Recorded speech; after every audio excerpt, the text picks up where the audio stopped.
柳さん、ありがとうございます。Mr. Yanagi, thank you for your contribution. As he himself said, he's a very critical artist. It is said that not much political art in Japanese modern art, but I think he's one of the few political artists or artists who bring in politics into his titles. Well, Mr. Bo-Chong-ging presentation, I found some architectures, but I could not really understand the relation between the history and structure. Bamboo is a very traditional material, correct? So the technology to weave the bamboos, is that traditional too? The last project, the bird's cage, you know, the bird's basket, right? And I make the bird basket as the bigger size and made it as the architecture. So in case of the houses with greenery, the current city is almost like a mountain of a concrete, which is almost a remnant of the past histories. So you don't think of a relation between the history or legacy and architecture. You don't think of the materials or those type of historical items. In my case, I try to introduce meditation in my work. I always concentrate on the contemporary work. So of course, we have to succeed the traditional technology, but I have to digest the traditional technology and interpret it and have to reproduce in the contemporary era. In Vietnam, when you look at the bamboo architecture, and the people say that this is very new. But overseas people think that this is very traditional Vietnamese housings. But the local people think it is rather new. So even at the architectural structure, every day I work at office 2 hours. And I always try to be in a meditational state and try not to think other things, and then try to digest the things first. Dr. Ang? There are many old architectures, buildings. Do you preserve it or you change? We have, within the World Heritage Sites, 5,013 buildings or premises. And as I said earlier, the cultural heritage can be the tangible, which includes these buildings and the people who live inside there. So for us, of course, we conserve and take care of the buildings as well. But we are guided by the Georgetown Special Area Plan. We have identified of the materials and the special characteristic that we try to preserve within the site. But the more challenging issues now is losing the humane, the organic side of it. Because I think, you know, any visitors who want to come to Georgetown, or in particular who used to live in Georgetown like myself, it's like we are feeling the loss. Something is missing there.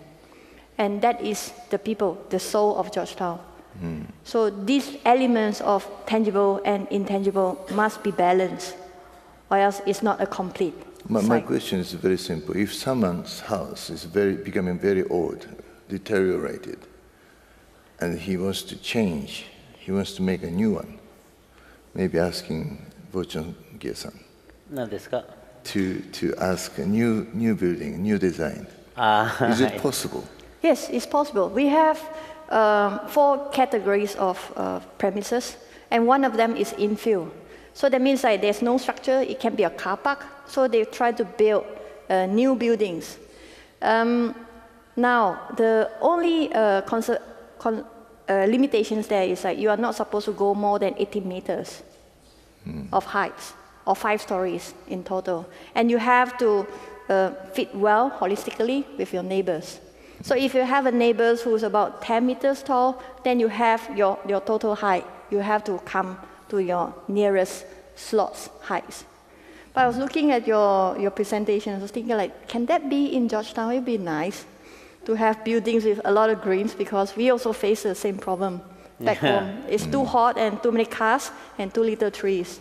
I think Asian country, I've been in Thailand, Bangkok, or in Jakarta, or even in Beijing, is super crowded with people and almost no greenery. So that maybe, I don't know in your city, but maybe in Asian, the city is really big, a lot of people without, and then we destroy the nature to make our space. So that's why we need the green back to the... I think always to preserve the old things or to make new is a big issue, because when you have a boundary between them, if you just keep it, it's nice for tourism, but the people living there is not maybe comfortable. But if you demolish everything, it's not good. Well, this is balance. But Yanagi-san's project, he's using existing ruin of the building as a creation, a part of the creation. So, Yanagi-san, Yanagi-san,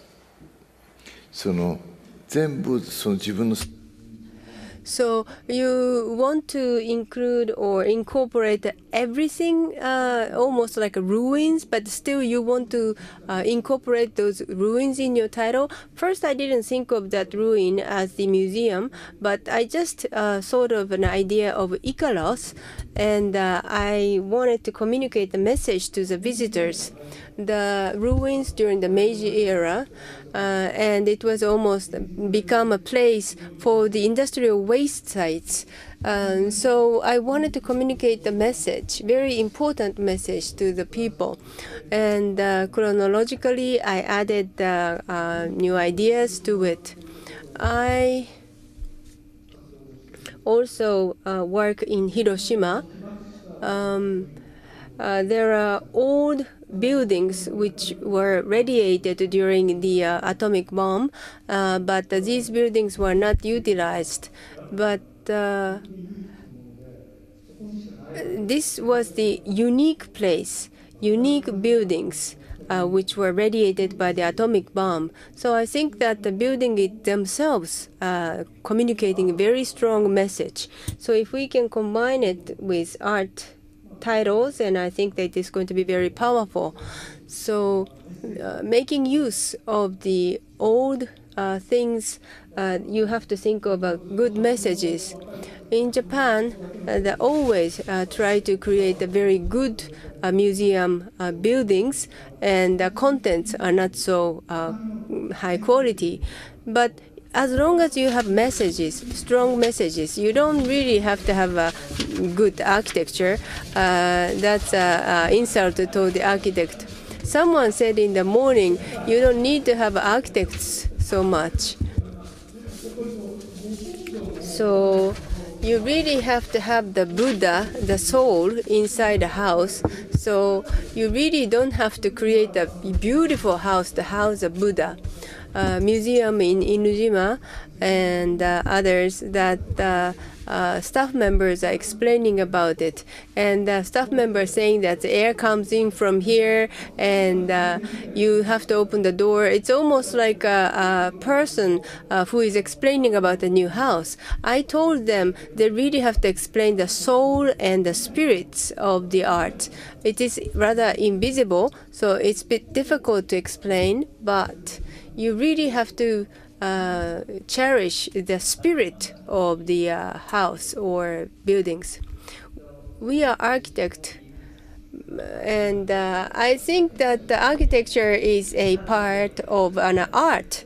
So that's why I really wanted to make it so beautiful like an art. Because art museums do have a purpose to it. And we have to think about that. But this could be a very long discussion. Yes, there's the matter of the space and what to exhibit in that space. In Georgetown, is there anything like a museum? In Georgetown. Before I answer this, can I add on a little bit? We call that the reuse of the old space, adaptive reuse. So in Penang itself, you can briefly divide it into those that is within the World Heritage Site and those outside. So we have equal numbers, about 5,000 within the World Heritage Site and about 3,000 more outside. So within the World Heritage Site, demolishment is not allowed. So we try to keep as many as we can, because outside the World Heritage Site, we are having the pressure of development, of demolitions. So we try to encourage adaptive reuse. And so you can change how you use the space and adding up, because most of our shop houses have very tall ceilings.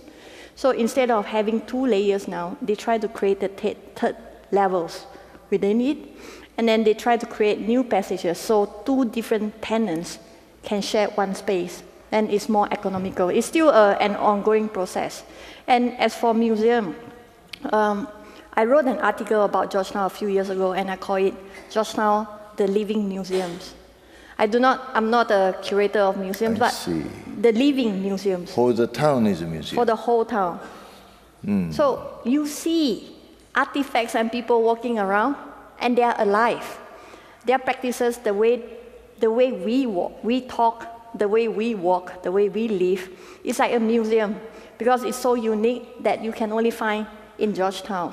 For example, back home, I don't talk so politely. We talk very loud. Why? Because the long shop houses of Georgetown is so long, when you want to visit somebody, you have to shout from the front, "Wait, open the door." It's a habit.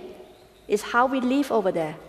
So if you see holistically, Georgetown is a museum. You can still see the combination of old and new houses and old and new architectures. But the problem that we see now is like there's about 42 independent museums, 3D museum, upside down museum, ghost museums. We have it in the World Heritage Site. And for me, it's more like a gallery. And I try to understand from the idea of what is the soul, what is the story that they want to tell. But all this creation is very bottoms up. And the reactions and the responses from the people who visited this kind of museums, they're quite happy, because they see something new for them to experience. But we do not know, should we call them a museums with all these new elements? And then there is a big debate ongoing now back home. How you define museum? Do you want to legalize and constrain who can use the word museum or not? But I think it's for the good of the town. What do you think about the idea of a town as a whole as being a museum, Mr. Yanagi? With that idea, it was not the whole town, but rather the whole island is being considered by itself as an art museum. Now, you have to think about what is the concept of an art museum. This is a concept that came from Western civilization. So I don't know whether that word art museum could be used or not, but well, there are 2 different types of facilities, museum or art museum. They're referred to as museums in the same way in English, but there's an art museum and an ordinary museum. Well, in the inland Seto Sea, it's used to be very beautiful fields that you can find in Vietnam now. And they can be considered as pieces of land art, the rice fields. So works of art is not just something that is contained within a museum. The people's lives could be considered as a set of art. culture inside the people. We it? have some of it. Actually, it's multicultural. One of it is Peranakan. Oh, I see. プラナカンカルチャーっていうのがあるんですよね。マレーシアに来た、There used to be a Peranakan culture which was created by the Chinese people who came to Malaysia. And that is major content to introduce. So, me, myself, from the Peranakan families. Peranakan itself is a combination of both Chinese immigrants in about 100 years ago and mixed up with the local Malay ethnicities. So you can see they dress up in kebaya, in traditional dress, and then they'll speak English, some of them, the Baba families. And a lot of them engage in business, such as plantations, rubble. And when the British come out and establish the straits settlements, then a lot of them move in, and because they can speak both English, Malay, and Chinese, they become the interpreters, the earliest translator in the town, and you can earn your own livings. So now we have this process of Peranakan culture is coming back into the popular arena, and then I think people try to highlight, Peranakan dressings, Peranakan culture of food, and the languages is coming back.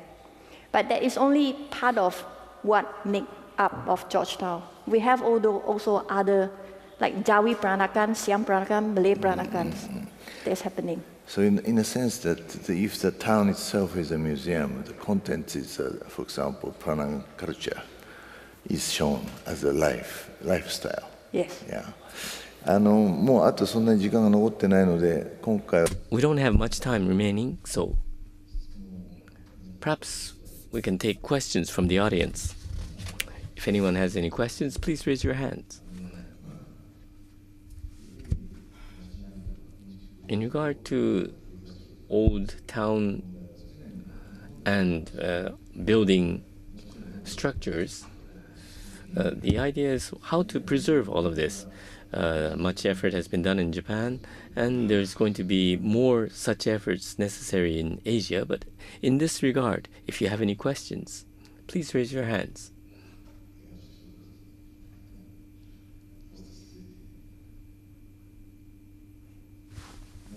Microphone. Please bring a microphone to the person there. してもらってそれから Let's hand the microphone first to Stocker-san.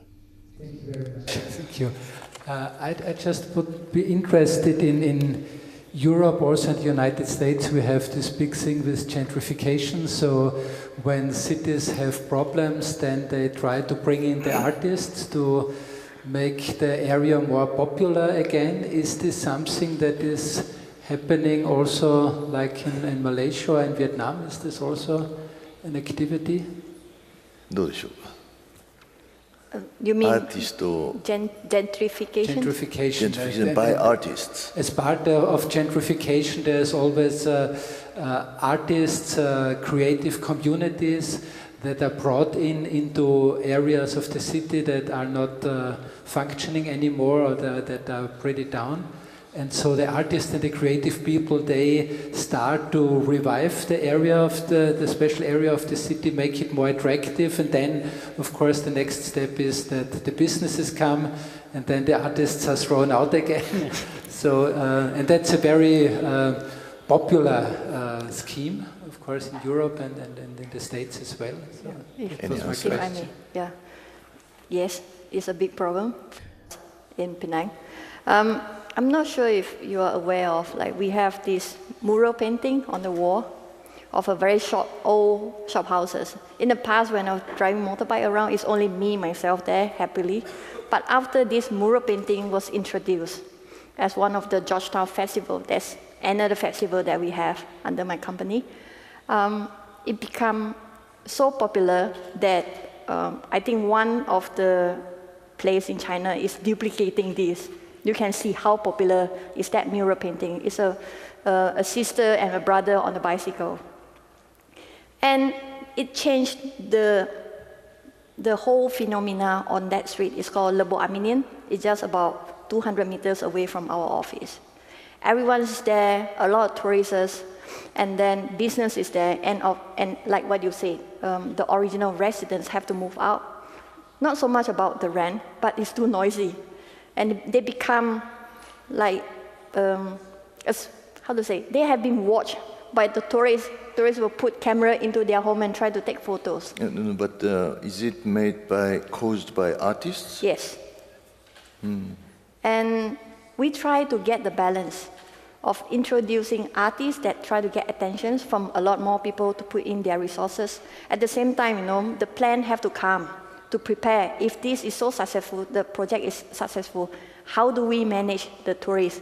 How do we get the community involved and enjoy the fruits of the process? But so far, remains quite challenging in Georgetown. Gesan, do you say anything about No, the artist が来るじゃない。そうすると、So artist comes in and develop the area. So even the abandoned district of a town, that you can also start having a good effect from the art. The typical is Soho area of New York. So you invite artists into the abandoned area and try to improve it. But we have one city in Vietnam named Hoi An. Maybe from Japan and from first is Japanese come and then make the city, and later with the Chinese also come, and we have the Hoi An. We renovate the city, and or some artists come, they make the gallery, and then that is a World Heritage. But now it's became like all of the house in the city like a shop, no more like artist place anymore, but just some like that. No. So Japanese function as artists. じゃあ次の方にちょっとマイクを。Let's move on to the next question.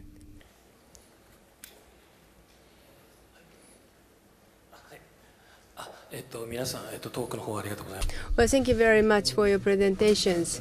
Dr.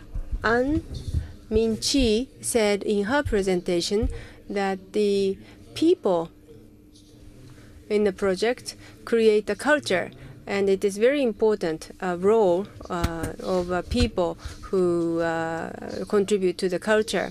So I would say social engagement is also important, and but other two speakers did not really talk about the people. So what are the roles of a people in your case? So you are asking for Mr. Bochon and also Mr. Yanagi, right? May I say first? So in my designing work, people's life, people's activities are always in the center of my work. Like the first example, the husband was reserved, introvert, so that he didn't want to really go out. So that's why I had to come up with that idea that he can stay in the house. So it was really client-centered idea. In case of kindergarten, it was for workers' children, factory workers' children. So not much greenery and not much place for kids to play. So we really wanted to create a space for children to play around, so children's centered. And also it's factory workers' children, their salaries are limited, so that's why we created a farm so they can grow vegetable and then feed them to children. So architecture or buildings are always for people. And in my vision,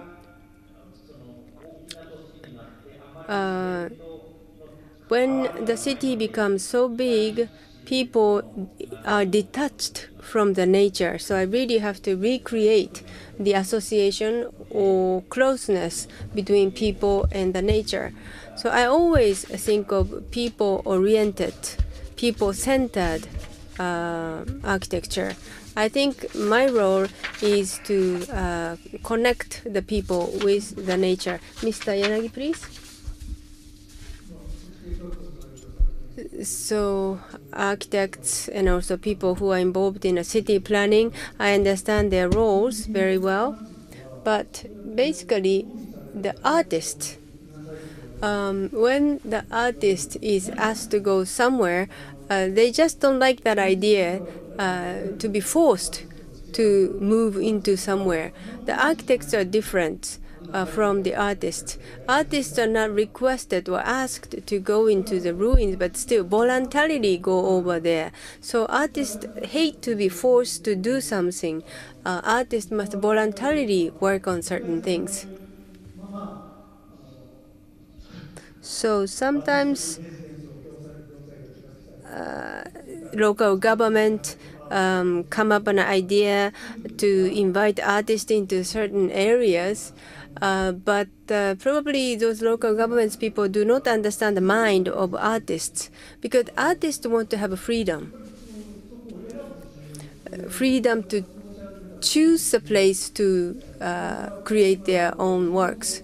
But local revitalization, that idea is very much pursued by the local government, and they want to revitalize the town by inviting artists. But I often talk to my colleagues, artists. Art is the final object, but it is not really a means or method to do something. So without the purpose, the artist won't be real artist. So I'm a bit concerned about those type of trend. But at the same time, artists always need financial sponsors, so that again the cultures are also shaped by the financial sponsors. So artists must really make use of the financial means to create their own work. I wonder if I answered your question. I think your very unique way of answering that question. But I'm sure that there is no ultimate answer to this, but we are talking about how to make use of Asian history. People must be in the center of the town, so I would like to summarize today's session and conclude the session. Thank you very much for staying with us until the end of the session, and thank you very much for 3 speakers. This is the end of this session.